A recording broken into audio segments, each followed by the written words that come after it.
Namaskaram to all of us. Today we are going to see the God's third commandment to mankind to fulfill the duties to micro and macro family of our nation to build a developed India and by which we release all karmas. As I told you, one can release the entire karmas only if they fulfill the duties to the micro family in which they are born and to the macro family in which they are living, the world family. They should treat this Vasudeva Kutumbakam, the entire world as their family, and the people in that are family members. They have to do the duty to the family, world family, so that the entire command get released. In that respect, we have been seeing so many charter points. The last one we have seen about the election reformation and political reformation. Now we are going to see the monetary and tax reformation. So, in that respect, today we are going to see, especially in India, one of the greatest menace we are facing is that black money menace in the country. So the parallel economy is going on in our country. Of course, this is prevailing in all the countries. But thing is, in our country, the parallel economy is vibrant. The black money. The black money is accumulated. In India, black money is funds earned on the black market on which income taxes have not been paid. Also, the unaccounted money that is concealed from the tax administrator is called black money. The black money is accumulated by the criminals, smugglers, and tax evaders. Writ petitions filed in the Supreme Court estimate this black money in India to the tune of over 900 lakh crores. In March 2018, it was revealed that the amount of Indian black money currently present in Swiss and other offshore banks is estimated to be 300 lakh crores or US $4 trillion. So people, they stash their black money in abroad, especially in Swiss banks and other tax haven countries. And this is over 3 lakh crores, but this estimate is less, but actual it seems to be still more. First, we have to see the sources of this black money income, how this black money income is generated. The root cause for the increasing rate of black money in the country is the lack of strict punishments for the offenders. We do not have the proper way to eradicate this black money in the system. The criminals pay bribe to the tax authorities to hide their corrupt activities because those who have to pass the legislation, they themselves are involved in this corrupt practice and accumulation of black money. Most of the people who have stashed money abroad are all politicians only. So how they can take action against themselves? No. The criminals pay bribes. So criminals, what they do? If you are involved in illegal or immoral activities, if they've been caught, they're not avoid they're caught hold of by the police and other authorities, they pay bribe to these tax authorities to hide their corrupt activities. Thus, they are rarely punished by the judges or the statutory authorities. The judges only when the if some crime is being filed, some corrupt aspect is being filed, if proper evidence is not produced, the judge cannot punish them. So they will evade it. Similarly, criminals who conceal their accounts from the government authorities include big politicians, film stars, cricketers, and businessmen.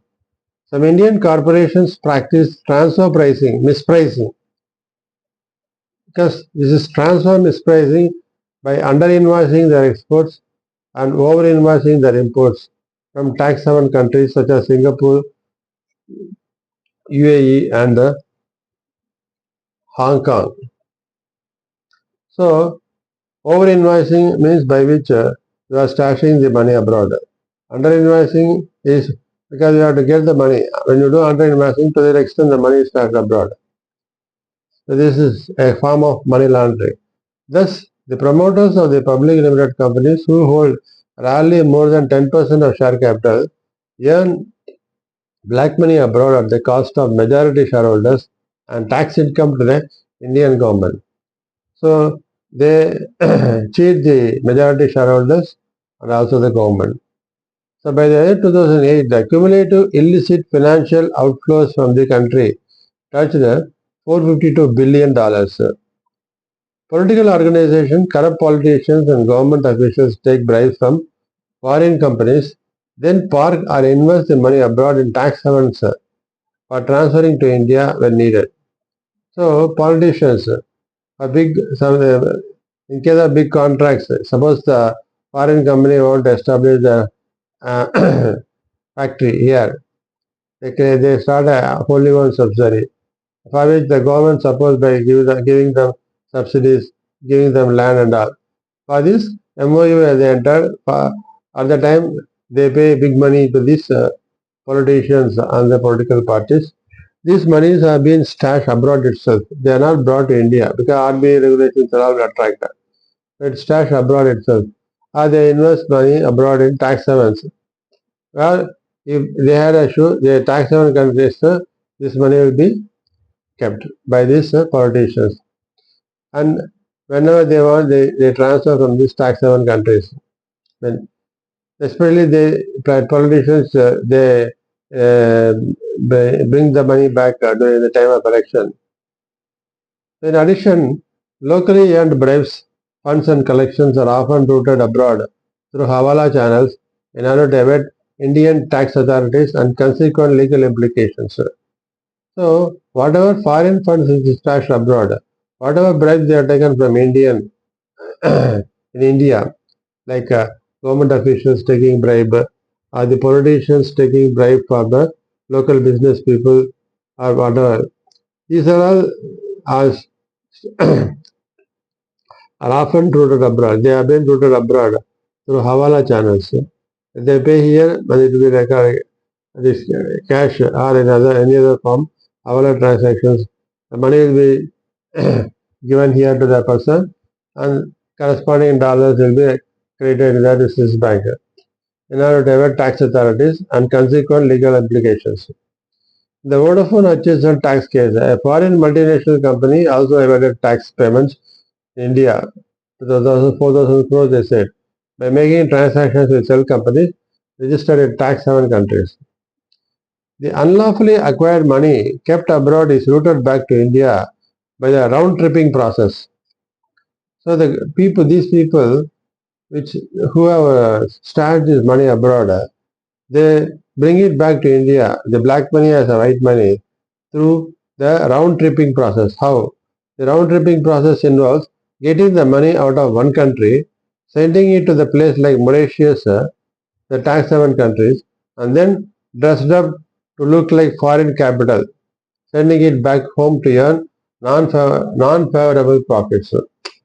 So they send it to tax haven countries. From there, they invest through FDI investment in equity or ECB, like that they bring it. FDI investment is one of the legal channels to invest in Indian stock and financial markets.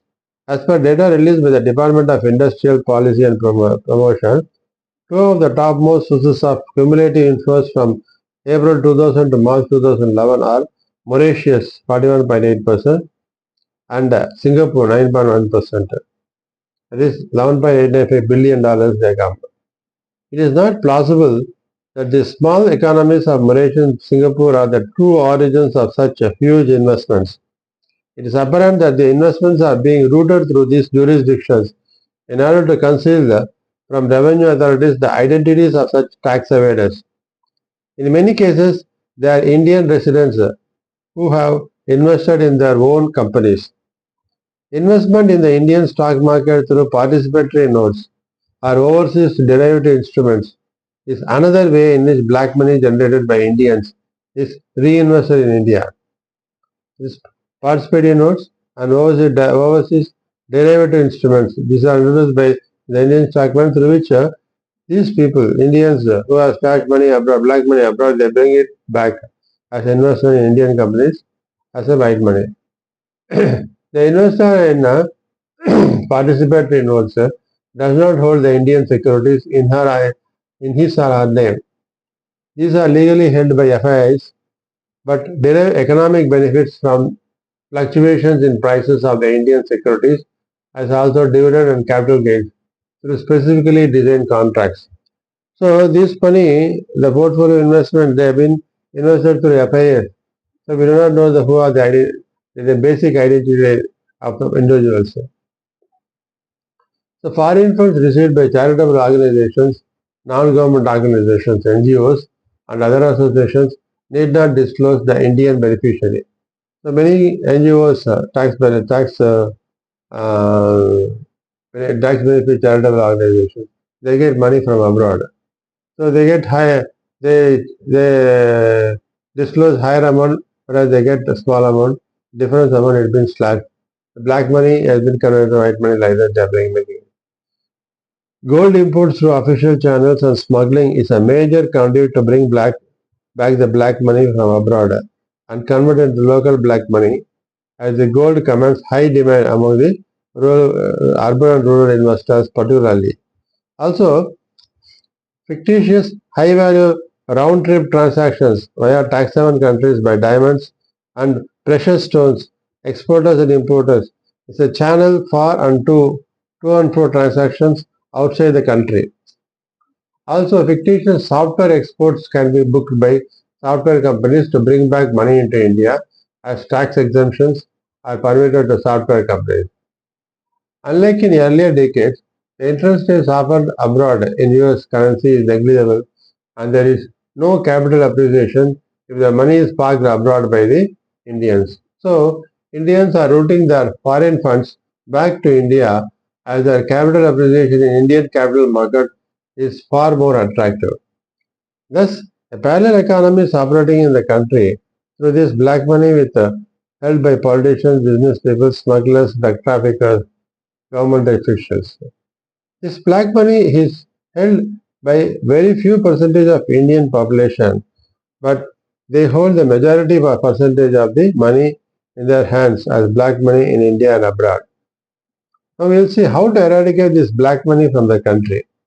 Recently, after Government of India brought the demonetization in 2016, in India, majority of common man and even the poor people, including the street vendors in urban and rural India, are holding bank accounts, and they are mostly doing their business through virtual currency, that is UPA, GPay, Paytm, net banking, and the cash transactions by common man has drastically reduced.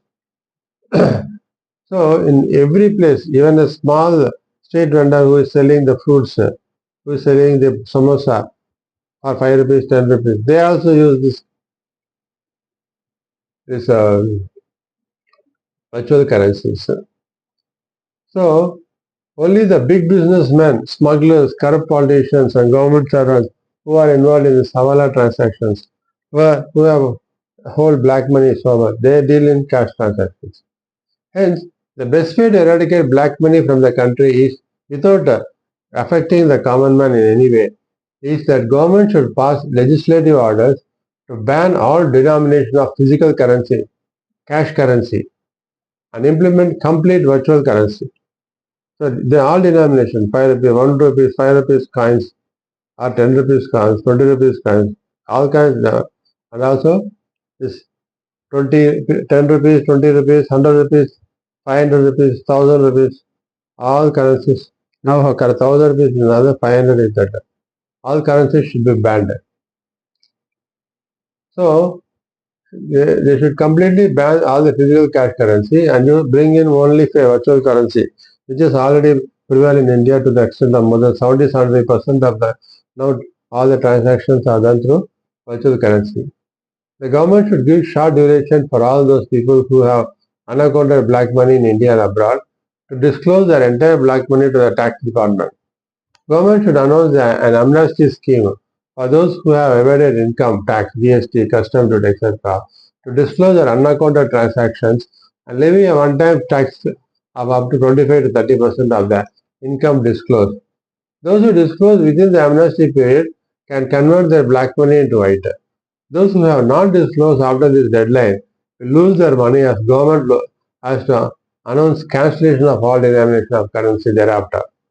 So whatever black money was accounted and tax collected therein, and the profit on cancellation of undisclosed currency, the government should disclose the entire details to the public and utilize these funds for development of major infrastructure projects like linking of all the rivers in India through water pipeline, providing education for all, health for all, food for all, house for all, etc., especially to the poor, and uplift the economic status of the poor, by which we can build our nation into a developed India.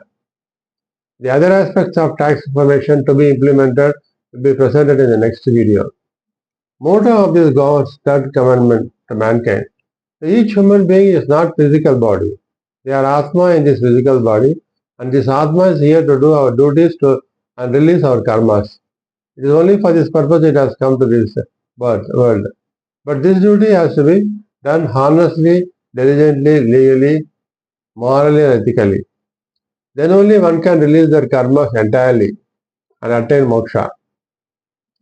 If they earn money dishonestly, illegally, immorally, unethically, in an unethical route, they may accumulate wealth, but with the equal amount of sins they accumulate. When one dies, he or she cannot take thousands of crores with them, what they have earned. Only the sins they can take with them. God, under this third commandment, wants the mankind to realize this. The spiritual blunder they are making in involving in corrupt means to greedily accumulate huge wealth. Even though they may accumulate this unaccounted wealth, they cannot sleep peacefully.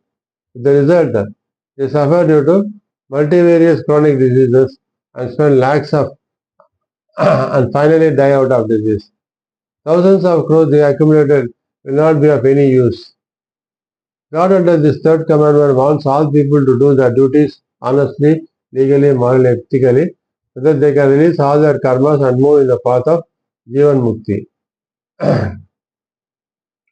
These measures are not meant to doubt or create fear or surveillance of the but to make them to fulfill the macro family duties honestly, diligently, without involving any illegal or immoral activities, and thus release all their karmas fully and move in the path of Jivan Mukti spiritually. And at the same time, socially fulfill their duty to build a developed India. To achieve this, let us all citizens, political parties, raise our voice of India to the central government to implement this above monetary policy reformation, to eradicate black money from the system, and to use the tax on this disclosed unaccounted money for nation building and people welfare programs that contribute to build the economic status of the poor and thus build a developed India. So let us all do this under God's third commandment, fulfill God's third commandment, release our karmas, fulfill our nation duties. So this is the objective of this monetary policy under Charter number 11. Further tax reformation we will see in the next edition. Thank you.